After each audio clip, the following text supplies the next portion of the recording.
Am I the a-hole for refusing to give my day off on Mother's Day to my coworker who lost her kid? I'm 22 female, a full-time student working part-time.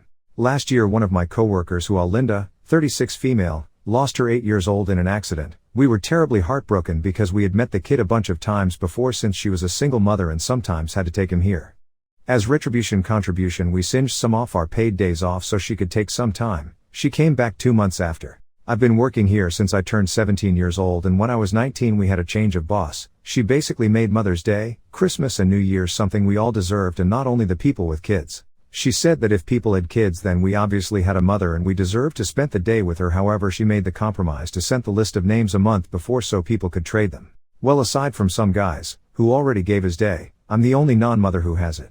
My mother's still alive, but I went NC with her a few years ago. Either way I think it'll be nice to have a day off to prepare for my finals. Some of my mom coworkers asked for the day and I politely said no. Well, Linda approached me and said that this will be her first Mother's Day without her son, so she wanted to ask me if I could trade her day with her. Again, I said no and told her how sorry I was. She said thanks and went back to her space. Then, one of the other moms, who already traded her day with one of the guys, said I was in a hole for not giving it to her since I don't even talk to my mom anymore and just for that, I don't deserve it.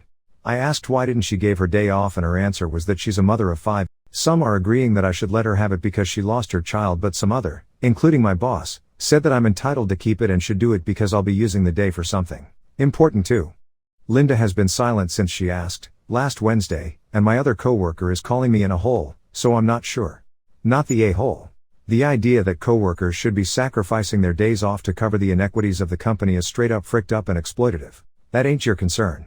It's the employers. Not the a-hole. She asked politely for something you're entitled to and it was your right to refuse. But that's some bad juju you're playing with, kid. You may find yourself in a similar situation one day and a bit of kindness goes a seriously long way to someone grieving like that. Am I the a-hole for telling my brother-in-law he can have an opinion when he starts paying bills? My 35 male, wife's 38 female, brother Ian, 44 male, lost his job about 6 months ago. When his lease was up in February he asked if he could stay with us temporarily. My wife and I agreed he could until he found a job. Things were fine at first, but then he just started giving his opinion on everything. He asked if we could be quieter at night after 10 since we wake him up when we go to bed. It seemed like he was telling us when to go to bed. He makes requests for dinner daily like we're his personal chef. I told him to make himself at home and he's more than welcome to use the kitchen.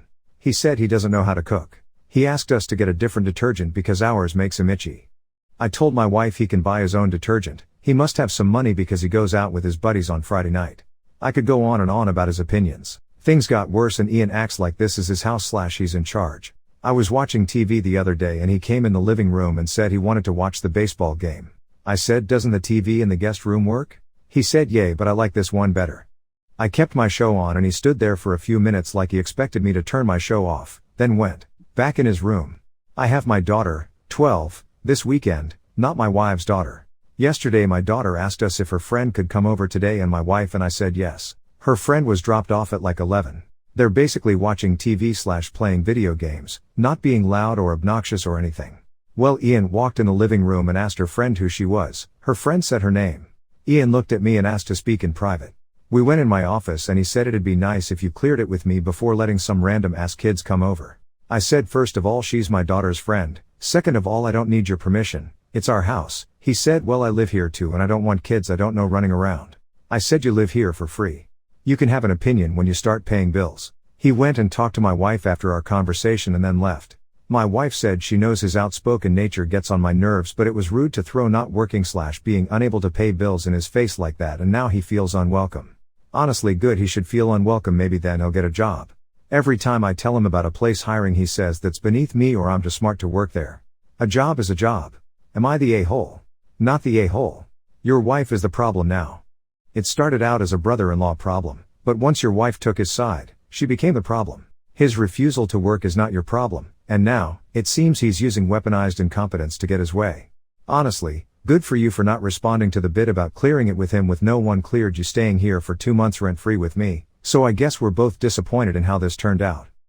Am I the a-hole for banning sister-in-law from Easter party because of the stunt she pulled on our daughter's birthday? My 40 female, husband, 41 male, has a half-sister who is 30. She's not my favorite. And my husband isn't crazy about her either. She's always involved in a different multi-level marketing every time we see her. She quits every other job she is after a month, asks us for money, and has a new boyfriend every time we see her. Our daughter, 13, has always been crazy about her though. She's the fun aunt. There's been numerous other times we've been upset with her because of something she said/did around our daughter that we found inappropriate. But her 13th birthday takes the cake. This happened 2 weeks ago.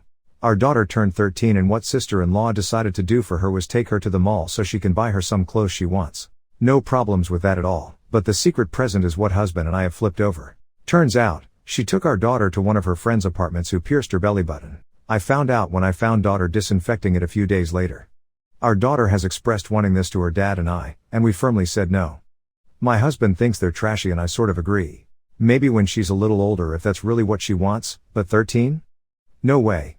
Also, sister-in-law didn't take her to a place that does piercings, she just had her friend do it. How do we know that friend knows what she's doing? How do we know her materials are clean? Horribly disrespectful and dangerous in our opinion. Because of this, we are not allowing sister-in-law at our house for Easter. Our daughter is upset, and sister-in-law is raging at my husband. At the end of the day, she took our daughter to do something that we firmly said no to, and potentially put her at harm. We also aren't going to allow our daughter to go with her aunt alone anywhere anytime soon. Are we a-holes for this? Not the a-hole, and I'd take 13 years old to get a panel done to test for diseases transmitted by dirty needles. Am I the a-hole for refusing to sleep on the couch so my husband could have the kids sleep with him in the bed? The kids' ages are 4 and 6. My husband, 37, has terminal illness. His health got really bad after his most recent surgery. He had several surgeries, and he's on pain meds most of the time. We have 2 kids, and he started having them sleep in our bed after he got back from the hospital. I let him have them sleep there for a couple of days thinking he must have had missed them, but day 3 I said they needed to go back to sleeping in their beds. He refused to let them and told me he wants them there every night. I told him it's unreasonable because the bed can't have 4 people on it. I don't want any of the kids or possibly him falling off the bed in the middle of the night. He suggested I sleep in the kids' room but their beds are too small. He told me to start sleeping on the couch then but I refused. He said that I'm being difficult and should understand that he may not be able to spend enough time with them, but I thought he's using his illness to his advantage by saying this. I refused to take the couch and said I have the right to my bed too. He begged me, which made me lose it and yell for how long am I gonna have to sleep on the couch? He yelled back till I'm gone. I have to say that my heart sank upon hearing this. I didn't expect him to say this, especially not in front of the kids. I told him this is ridiculous, the answer is no and that it's final. He yelled at me then started guilting me saying if the kids find out I was stopping them from spending time with their dad then they won't forgive me their entire life. I threw my hands up and walked out. He's still insisting and I keep saying no. I might be a bit selfish for not even considering his request but I really find it a hard pill to swallow. I keep waiting for him to calm down to talk but he's constantly moody and can get agitated pretty easily. It is entirely unfair for your husband to make his children his emotional support animals. How are they going to sleep after he dies? What if he dies in the night while they are in the bed with him? The situation sucks and is sad but this is an absolute hell no from me. This can and will cause permanent emotional damage to your children. Everyone needs to be in their own bed.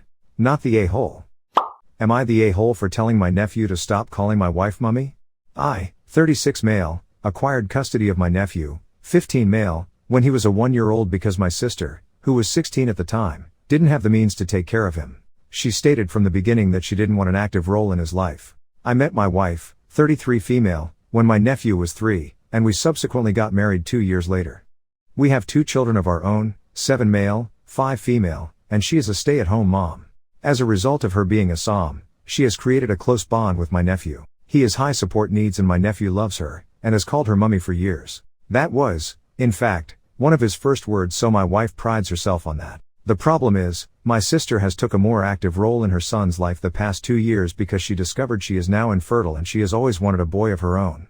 She comes over, and although my nephew gets along with her he still refers to my wife as his mum in front of her. My sister hates this. I could tell from the very first day she saw this. My sister is of the belief that because she is his bio-mum, she can take him back, but my wife has refused. My sister was around the other day and I guess she reached her breaking point. My nephew called out to my wife, referring to her as his mum, because he needed the toilet, and when they were done my sister got really worked up and shouted at my wife that she isn't his real mother.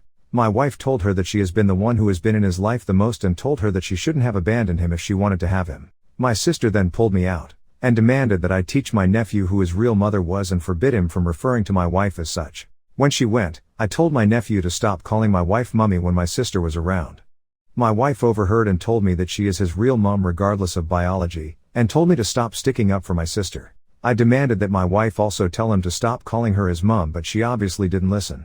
Now, both my sister and my wife is mad at me. My sister accuses my wife and I of stealing her son, and my wife accuses me of downplaying her mother role in regards to my nephew. Am I the a-hole? You are the a-hole. Whether biologically or not, your wife has taken on the role as his mom. Your sister is now only interested because she can't have any more children. Your son will grow up understanding the difference between bio-mom and the mom who raised him, but it is totally his choice who he calls mom, based on who has been raising him. Did you know a blue whale's anus can stretch up to 3.5 feet, making it the second biggest a-hole on the planet, next to you up? Am I the a-hole for wanting my sons to stop excluding my daughter? My wife and I have 4 children, 3 boys, 26, 25, 23, and a girl, 20. Some of you might wonder if we kept trying until we had our daughter, and unfortunately you'd be right. We've always wanted a daughter, and I'll admit that this desire made us less than ideal parents to our boys. We were so fixated on the idea of a daughter that we heavily favored her after she was born, much to the detriment of her brothers. Through therapy and counseling, we now know that we have made them their sister's scapegoat, turning our daughter not only into a spoiled golden child, but also a common enemy for the boys and the bearer of their resentment. Their childhood, I think, made them especially close as brothers, but it only served to highlight just how much they despised us and their sister. By the time we realized our mistakes, it was too late to undo the damage. The eldest 2 already cut us off, and less than 2 years of therapy and counseling did next to nothing for our youngest son. He graduated high school and we never heard from him since. We are saddened that the boys couldn't find it in them to see that their sister is also a victim of our failures, but we agreed to give them the space to heal at their own pace. This changed when we found out that our oldest is about to be married to his fiancée. We didn't even know he got engaged. We had to find that out from a distant relative's congratulations post on Facebook. We were hurt, but mostly we understand that we no longer have the right to expect an invitation. We warned our daughter not to snoop, and to just let what happens happens. She didn't listen. She found out that our oldest posted about how much he loves his brothers and couldn't choose between the 2 of them to be his best man, so he's going to have both of them share the same role in high wedding. Our daughter is understandably upset and sees this post as a deliberate snub to her. My wife and I do feel that the post is unnecessarily inflammatory, and doesn't need to be posted to the public, regardless if he was expecting us to read it or not. We tried to contact the boys once more, and to our disappointment, the first thing they said to us in years is that we all are formally uninvited. Our daughter hadn't stopped crying since. Their mother and I have accepted our estrangement. It's the consequences of our own actions. But is it so bad for us to want for our daughter what the boys had found in each other? The way we see it, leaving things to fester might do just as much harm as trying to intervene at this point. So am I the a-hole for reaching out to our sons on our daughter's behalf? Am I the a-hole for taking son to party that my ex banned him from?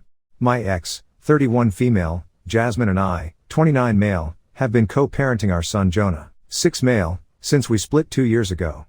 We were together for 6 years before the split, so I know most of her immediate family fairly well and am still in occasional contact with them for Jonah-related reasons, including her sister, Laura, 35 female.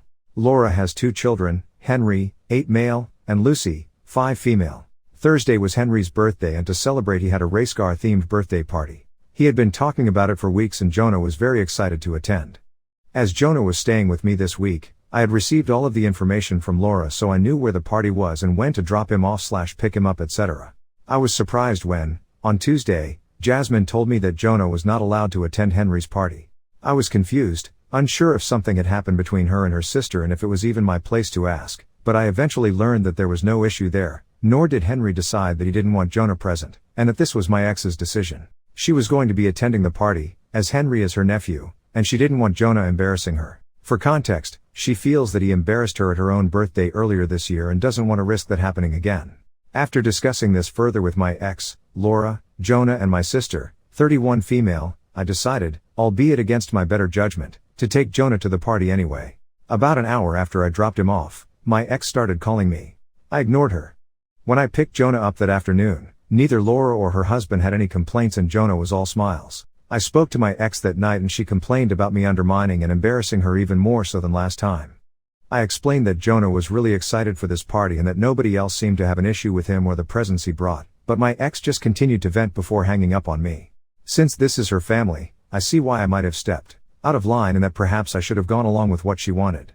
Am I the a-hole? Am I the a-hole for getting drunk on my husband's birthday?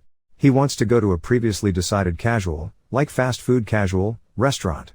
It's a couple hours before and I'm drunk. By the way, it's just us. It's not like we're meeting people. He says he doesn't want to go with me like this and I ruined his birthday. Like literally no one would notice because it's freaking Panda Express, and why does it matter?